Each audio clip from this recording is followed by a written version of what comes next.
कसे मित्रांनो, स्वागत तुमचं नवीन ब्लॉग मध्ये. आणि अर्ध काम करत अचानक डोक्याला ब्लॉग करायचं राहिला म्हणून तुम्हाला म्हणलेलं तसं आपलं एक गणपती घरच्या डेकोरेशनचं वर तुम्हाला दाखवण म्हणून मी डेकोरेशन चालू आहे. तुम्हाला लक्षात असलं मी काय करतोय त्यात एवढं बघितल्यावरच मगाशी तुम्हाला दाखवायचं राहिलं. मी एक अर्ध काम करत करत डोक्यात आलं की व्लॉग राहिलाय म्हणून आता करून घेऊयात पूर्ण.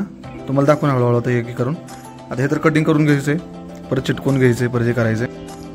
लेट पण थेट केलं हे काय बोलतो त्याला ब्लॉगिंग चालू.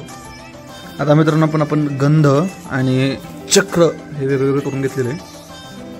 त्या चक्राला वेळ लागतील का तर ती वेळेच वारकत ना शंखाले आता हे जे कानाकोपऱ्यात ना आपले इथले मला दाखवत ही दिसत एवढं किंवा इकडून असं आत जाऊन वर ह्याला कोरीव काम करायला वेळ लागतंय.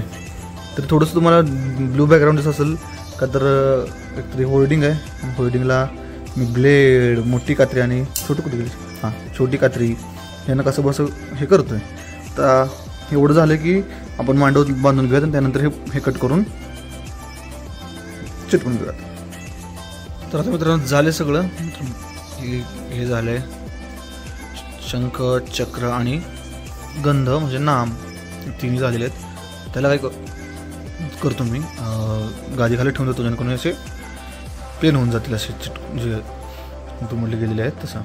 आता मांडव बांधायला सुरुवात करायची. हे पिलर ठेवलेत, इकडे पायऱ्या ठेवल्यात आणि जी मोठी पायरी होती बाहेर आता हे काय करू पुसून घेऊयात हे आणि वर नेऊन ठेवून बांधायला चालू करू. सगळं मांडव उघडून टाकलं इथं वर. एकच पैसा होतो, एक पायरी बसवायची. जेव्हा सगळं लक्ष्मी येतील गौऱ्या तेव्हा करायचं. आता हे सगळं लावून घेऊयात. आई तिकडे साफसफाई करते. तिकडे कटिंग झाली आपली सगळी. आई चालू तिकडं तर आपण बसून घेऊ थोडा वेळ आणि खाली.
तर मित्रांनो आता स्टँड बांधून झालेलं आहे. थोडं तिरकं झालेलं वाटतं मला, तर बघू काय विषय नाही. ओके स्टँड मस्त बांधून झालेलं आहे. आता गाडी आली आपली तिकडं. चला झालं. तर मित्रांनो आता इथं आपण काय केलं आहे, जे बालाजी देवाचे प्रभाव केलं ते छापडीवर बॉन्डने चिटकून घेतलेलं आहे. जे आपली पुष्ट असतो त्याच्यावर ते कटिंग वगैरे करून चिटकून घेतलेलं आहे. पुढं बाकीच ठेवलं आणि इथं हे जे सगळं आता हे झाले थोडे तयार. आपण वाळायला ठेवले. नंतर उद्या काय करा थोडंसं कट करून सकाळी उठल्यावर तेवढं साईडचं कट करून घ्यायचं. इथं लावून टाकायचं मागं पूर्ण. आज संपलं तर संध्याकाळी नाही तर उद्या सकाळी करून टाकायचं आणि ते शंखचक्र ते लावून घेतो. आता चालू केलं मी बाकी सगळं पुढचं काम. हे पडदे वगैरे इथं लावणार आहे पुढं आणि इथं अजून छत वगैरे करायचं आहे. तुम्हाला दाखवतो एक करून. ट्रायपॉड वगैरे लावून ठेवत नाही, हे जसं होईल तसं करत राहतो. तर मित्रांनो आज दुसरा दिवस, आज गणपती आगमन आहे आणि तरी आमचं अजून डेकोरेशन चालूच आहे. जे म्हणलं जातं ना गणपतीचं म्हणजे डेकोरेशन पूर्ण होते ते शेवटच्या दिवशीच. ते खरं आहे. काल करून घेतलं वरच्या ह्याला मला वेळ लागला काय करायचं कसं बसं करून घेतलं. आता हे पूर्ण पुढच्या बाजूला इथं हे केलं असं कपड्यात करून घेतलं आणि इथं पूर्ण गुलाबांची लाईन येणार अशी आणि इकडे आपण गंध वगैरे करून घेतलं. चला पुढे बघूया. तर ऑलमोस्ट देअर मित्रांनो आपलं हे झालंय. आता खाली हे टाकून कसं वाटायला लागलं सांगा फक्त आता कमेंटमध्ये. एकदम दिसायला लागले का नाही.